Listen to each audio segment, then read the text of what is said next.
Hello and welcome back to SF at Giants Recap. And the Giants, they blew it today. They gave this game away to the Mets. Bob Melvin made a bad choice to put Rodgers in. The offense didn't add on enough, and we weren't losing, so that means we couldn't come from behind like we have the past 4 games. So just an unfortunate outing for the Giants today. That's what we're going to go over in today's video. Make sure to subscribe and like if you do end up enjoying. But the Giants, they really added on, especially since we were winning 3-1 in the last 3 innings. We were going against Adrian Houser, and he dominated us.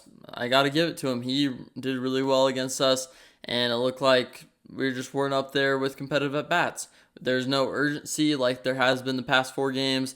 There was none of the at-bats where you're really looking forward to it. Everyone was just kind of dull, and we didn't see a lot of effort, I feel like, in those last few innings with the at-bats. So hopefully the Giants can bounce back tomorrow against one of the best teams in the majors with the Phillies. But today, Brett Wisely, he's been doing amazing lately. I think he had 3 hits today, 1 home run, has been doing really well. I'm excited for him because I wasn't high on him because he wasn't looking too good last year. And then this year, he's kind of came through lately and has been putting the bat on the ball, looking really good. With the power today, with the home run, was not expecting that. So you add on him, and if Fitzgerald ever comes back or Nick Ahmed's coming back, Luciano's going down and Brett Wisely is staying up because Wisely has proved himself to be not a liability on defense like Luciano, and he's hitting similar to Luciano.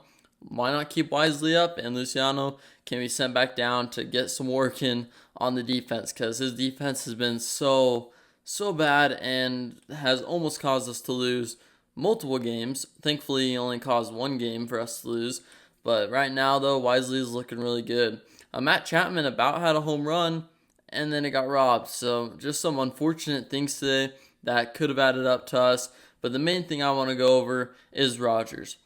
Everyone knows you don't put Rodgers in the 8th inning or later. He struggles badly. And I get that Camilo Doval has pitched a lot, and the bullpen is all run down.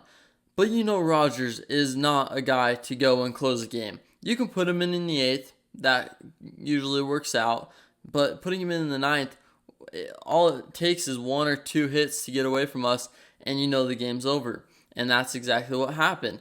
You don't put in Rodgers in late innings. He does really well in the 7th, if you have to, the 6th, sometimes the 8th, but you never put him in the 9th.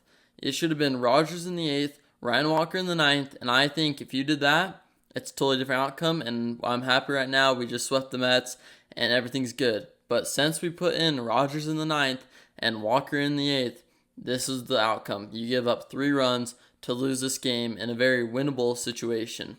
On a positive note today, Logan Webb looked great today.